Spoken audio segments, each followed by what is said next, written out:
ఎన్ని లక్షలు ఇట్లా పెన్ను పెడితే ఖచ్చితంగా ఇన్ని పైసలు కట్టిపోవాలి ఖచ్చితంగా అంటున్నారు. కానీ ఈరోజు అనురాగ్ యూనివర్సిటీ చూసినా, లేకపోతే మనం మల్లారెడ్డి యూనివర్సిటీ చూసినా, ఇక ఏ యూనివర్సిటీ చూసినా కూడా అన్ని వీళ్ళ రాజకీయ నాయకులే. ఇక్కడ దోపిడీ జరగట్లేదా, ఇక్కడ ఆత్మహత్యలు జరగట్లేదా? అలాగే లంచాల కోసమే ఈరోజు ప్రభుత్వాలు కార్పొరేట్ శక్తులను పెంచి పోషిస్తున్నాయి. ఈరోజు 20 లక్షలకు 30 లక్షలకు కోటి రూపాయలకు మీరు ఈ పేపర్ లీకేజ్ చేయడం ఏదైతుందో అది దుర్మార్గమైన విషయము. ఏదైతే తెలంగాణ రాష్ట్రంలో కూడా గత ప్రభుత్వంలో అయినా ప్రస్తుతం ఉన్నటువంటి కాంగ్రెస్ ప్రభుత్వంలో కూడా ప్రైవేట్ కార్పొరేట్ సంస్థలకే ఆధిక్యం అనేది నడుస్తూ ఉంది విద్య విషయంలో. దీనికి సంబంధించి కార్పొరేట్ సంస్థలు అనేక మరణాల సంఖ్య విద్యార్థులు పెరుగుతూనే ఉంది. ఫీజుల విషయంలో కావచ్చు, స్టడీ ఒత్తిడి వల్ల కావచ్చు, ఇలా అనేక రకాలుగా.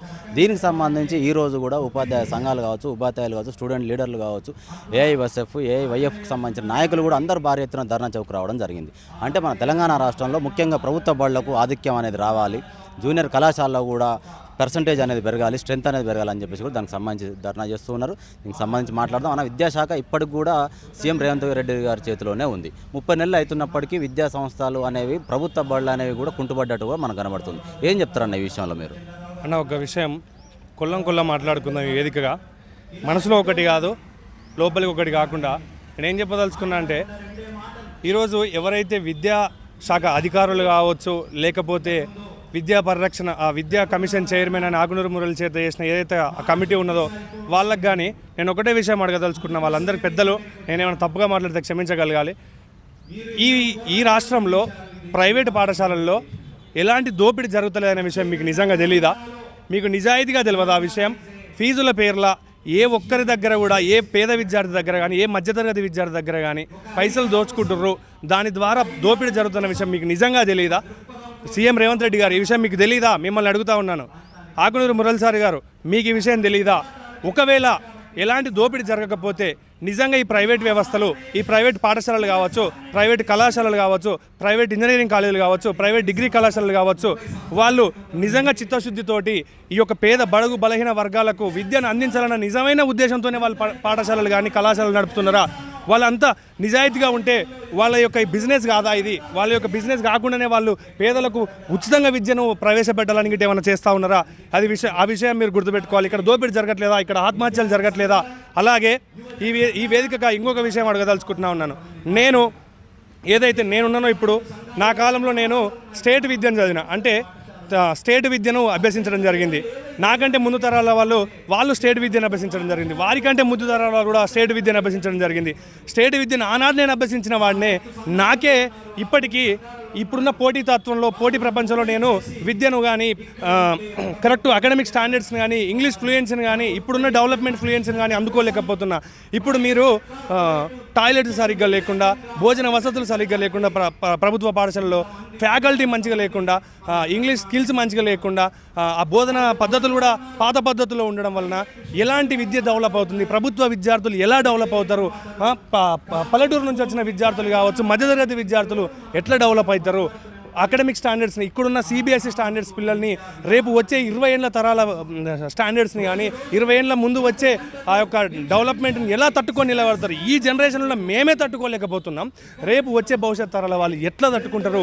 మీరు ఈ రకమైనటువంటి అభివృద్ధి చేయకుండా ఉంటే, ఈ రకమైనటువంటి అభివృద్ధి చేయకుండా, విద్యాశాఖ మీ దగ్గర ఉంచుకొని ఎలాంటి అభివృద్ధి కార్యక్రమాలు చేయకుండా విద్యను వెనక్కి నెట్టివేయాలి, లేకపోతే విద్యను దోచుకోవాలి, పేద విద్యార్థుల విద్యను హరించాలనే కుట్రతోటి మీ రకంగా ఉంటే ఎట్లా జరుగుతుంది?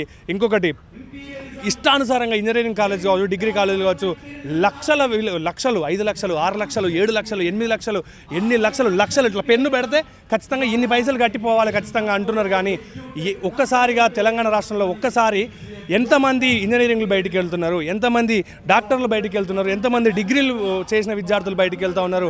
వాళ్ళ పరిస్థితి నేడు రాష్ట్రంలో ఏ విధంగా ఉన్నదంటే, ఒక్కసారి నేను చెప్తా ఉన్నాను, విద్యను కాషాయీకరణ అండ్ ప్రైవేటీకరణ చేయడానికి ప్రభుత్వాలు ఊరుకున్నాయి. ఈరోజు రేవంత్ సర్కార్ కావచ్చు, కానీ దేశంలో పాలిస్తున్నటువంటి బీజేపీ సర్కార్ కానీ, ఈరోజు ఎందుకంటే విద్యను కార్పొరేటీకరణ చేస్తుందంటే, వీళ్ళ పార్టీలలో పనిచేస్తున్నటువంటి రాజకీయ నాయకులు ఎవరైతున్నారో, అది ఎంపీల కాంచెల్లి, కింది స్థాయి సర్పంచ్ల కాంచెల్లి, పై స్థాయి సీఎంలు కానీ, పీఎంలు కానీ, ఆ స్థాయి వీళ్ళకు ఇన్స్టిట్యూషన్స్ ఉన్నాయి, విద్యా వ్యవస్థలు ఉన్నాయి. ఈరోజు మనం చూసినట్టయితే, ఈరోజు అనురాగ్ యూనివర్సిటీ చూసినా, లేకపోతే మనం మల్లారెడ్డి యూనివర్సిటీ చూసినా, ఇక ఏ యూనివర్సిటీ చూసినా కూడా అన్ని వీళ్ళ రాజకీయ నాయకులే. అంతేకాకుండా ఎస్ఆర్ యూనివర్సిటీ లాంటి కాలేజీలలో ఒక స్టూడెంట్కి కనీసం ఒక ఇయర్లో 3 లక్షలు వసూలు చేస్తే అలా 10,000 పై చినుకు విద్యార్థులు ఈరోజు అలా చదువుకునే క్రమంలో అంటే వాళ్ళు ఒక 200 నుంచి 300 కోట్లను ఈరోజు ఒక సంవత్సరానికి ఓన్లీ యూనివర్సిటీ పేరు మీదనే వాళ్ళు సంపాదిస్తున్నారు. అంటే ఈ డబ్బులు వీడి పర్మిషన్ ఇచ్చింది ఎవరంటే ఈ రాజకీయ నాయకులు. ఎందుకు ఇస్తున్నారు అంటే వీళ్ళ పార్టీ ఫండింగ్కి ఇస్తారు. వాళ్ళు పార్టీ ఫండింగ్ వీళ్ళు ఎలక్షన్లో ఉపయోగించుకోవడానికి, వీళ్ళ అధికారంలో ఉండడానికి, వాళ్ళ తొత్తులుగా మారి వీళ్ళు సేవలు చేయడానికి ఈరోజు ప్రభుత్వాలు కొనసాగుతున్నాయి. కానీ పేద ప్రజల మీద, పేద విద్యార్థుల మీద ఎలాంటి దృష్టి లేదు.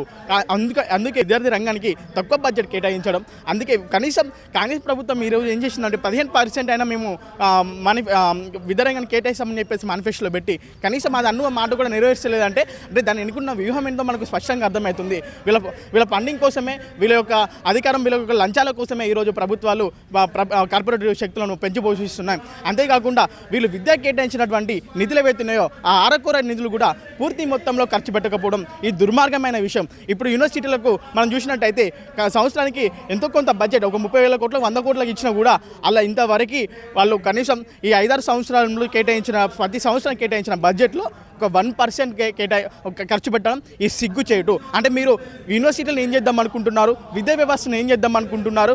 ఇది దుర్మార్గమైన విషయం. తక్షణమే మీరు ఈ విధానాలు ఏవైతున్నాయో అవి మార్చుకోవాలని చెప్పేసి, పేద విద్యార్థులకు అందరికీ విద్యను అందించాలని చెప్పేసి ప్రభుత్వ స్కూల్ ఏవైతే మూతపడ్డాయో ఇప్పటికీ 4,500 స్కూళ్ళు తెలంగాణ ప్రభుత్వం వచ్చినాక అంటే ఆంధ్ర నుంచి మనం వేరైనాక మూతపడ్డాయి. ఈ దుర్మార్గమైన విషయం. మనం కొట్లాడింది మన విద్య కోసం, ఉద్యోగం కోసం, నిధుల కోసం అయితే ఈరోజు విద్యను KG to PG ఉచిత విద్య అందిస్తామని చెప్పేసి ఈరోజు తుంగలో దొక్కడం ఈ దుర్మార్గమైన విషయం. తక్షణమే ఈ స్కూళ్ళను రీఓపెన్ చేయాలని చెప్పేసి, అంతేకాకుండా 30 మందికి 20 మందికి ఒకటే టీచర్ ఈరోజు క్లాసులు బోధించే ఒక దుర్మార్గమైన ఒక బోధన మన ప్రభుత్వ స్కూళ్ళలో జరుగుతుంది. ఒక స్టూడెంట్కి ఒక క్లాస్కి 5 సబ్జెక్టులు ఉంటే 5వ తరగతి వరకు ఒకటే. మన విద్యా వ్యవస్థలో కొంతమంది విద్యార్థులు తగ్గిపోవడం వల్ల 30 మంది విద్యార్థులు 5వ క్లాస్ వరకు, 1 నుంచి 5వ క్లాస్ వరకు జరిగితే ఒక క్లాస్కి 5 సబ్జెక్టులు ఉంటే ఆ టీచరు ఏ స్టూడెంట్స్ కానీ ఏ సబ్జెక్ట్ అని చెప్తారు. అంటే వాళ్ళకు ఎంతగానో సబ్జెక్ట్ నేర్చుకుంటారు. అంటే పేద విద్యార్థులు అసలు చదువు వస్తుందా? మరి వాళ్ళు పైసాకి వెళ్ళగలుగుతారా? వాళ్ళు ఒక డాక్టర్, ఇంజనీరింగ్ కాగలుగుతారా? అంటే వాళ్ళ బతుకులు అక్కడనే ఉండాలా? వాళ్ళు డెవలప్ కావద్దా? ఈరోజు రాజ్యాంగమే చెప్తుంది ప్రభుత్వం కనీసం ఉచిత విద్యను అందించాలని చెప్పేసి. కనీసం మీరు రాజ్యాంగంలో ఉన్నది కూడా పాటించకపోవడం ఇంత దుర్మార్గమైన విషయం అయ్యా. మీరు తక్షణమే మీ విధానాలు మార్చుకోవాలని చెప్పేసి PDS డిస్ట్రిక్ట్ సెక్రటరీగా మీకు కోరుకుంటున్నాం. లేకపోతే పెద్ద ఎత్తున మేము ఉద్యమాలు చేస్తామని చెప్పేసి ఇదే విద్యా పరిరక్షణ కమిటీ కావచ్చు, లేదా మా సంఘంగా PDSగా కావచ్చు, మీ పెద్ద ఎత్తున ఉద్యమాలు చేసి ఈరోజు ఉచిత విద్య కోసం మీ ఎందాక వెళ్ళాలో అందాక వెళ్తాం. అంతేకాకుండా మీరు బోధించే విద్యా విధానంలో ఒక ఉద్యోగం వచ్చే ఒక సబ్జెక్ట్ అయితే లేదు. ఈరోజు కింద పనిచేసే సబ్జెక్టే ఉంటుందని కానీ, లేకపోతే మనకంతా మన డెవలప్ అయ్యి లేదా మనం ఏదైనా కనిపెట్టే అంత స్థాయిలో మీరు ఉద్యోగాలను బోధిస్తలేరు. ఈరోజు ఎంతమంది నిరుద్యోగత మనం స్పష్టంగా మనం చూస్తున్నాం. ఎందుకంటే వీళ్ళు స్కిల్స్ అనేది మీరు అంత మేరకు మీరు డెవలప్ చేస్తలేరు.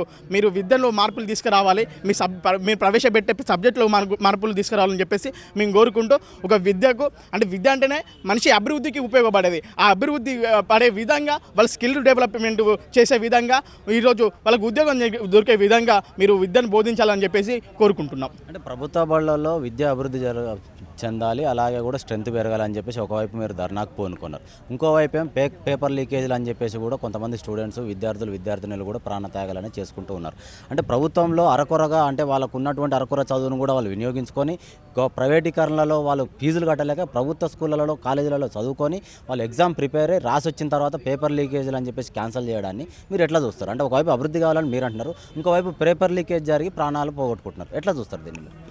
ఈరోజు ప్రభుత్వ స్కూళ్ళల్లో వాళ్ళకి అరకూర సబ్జెక్ట్ వచ్చినా కూడా వాళ్ళ స్వయంగా వాళ్ళ కాళ్ళ మీద నిలబడి వాళ్ళ తెలివి పెంచుకొని ఈరోజు వాళ్ళు నీట్ ఎగ్జామ్ రాసేంత ఎదిగి MBBS చేద్దామనో లేదా ఇంజనీరింగ్ చేద్దామనో ఆ స్థాయికి ఎదిగి కూడా వాళ్ళు అందాక వస్తే మీరు వాళ్ళని అక్కడ కూడా తొక్కిద్దామని చెప్పేసి చూసి మీరు లంచాలకు ఈరోజు 20 లక్షలకు 30 లక్షలకు కోటి రూపాయలకు మీరు ఈ పేపర్ లీకేజ్ చేయడం ఏదైతుందో ఆ దుర్మార్గమైన విషయము. మీరు ఆ పేపర్ లీకేజ్ ఏదైతుందో ఆ లీకేజీకి సంబంధించినటువంటి CBSE లీకేజీ మనం నూతనంగా చూస్తే ఈ నీట్ పేపరే కాకుండా CBSE కూడా లీక్ అవుతుంది, కరెక్షన్ అనేది సరిగ్గా అవుతుంది అని చెప్పేసి ఒక 17 ఏళ్ళ అబ్బాయి ఈరోజు సిబిఎస్ఈ ఎవరికి అప్పచెప్పిల్లో ఏ లూప్స్ ప్రకారంగా వాళ్ళకు అప్పచెప్పిల్లో వాళ్ళ కోసం వాళ్ళు ఉన్నటువంటి విధానాలనే మార్చినటువంటి ఒక దుస్థితి మనకు కనబడుతుంది. అంటే ప్రభుత్వాలు ఎంత దిగజారుతున్నాయి అంటే ఈ ప్రైవేటు వ్యవస్థ కోసం ప్రైవేటును పెంచి పోషించడానికి నేషనల్ మల్టీనేషనల్ కార్పొరేట్ శక్తులను పెంచి పోషించడానికే ఈరోజు బీజేపీ ప్రభుత్వం పూనుకున్నది. మనం ఎప్పటి నుండో ఫైట్ చేస్తున్నాం. మీరు నేషనల్ వైజ్గా ఎగ్జామ్ వద్దు, నీట్ అనేది వద్దు, టీఎస్ అంటే స్టేట్ వైడ్ ఎగ్జామ్స్ పెట్టారని చెప్పేసి.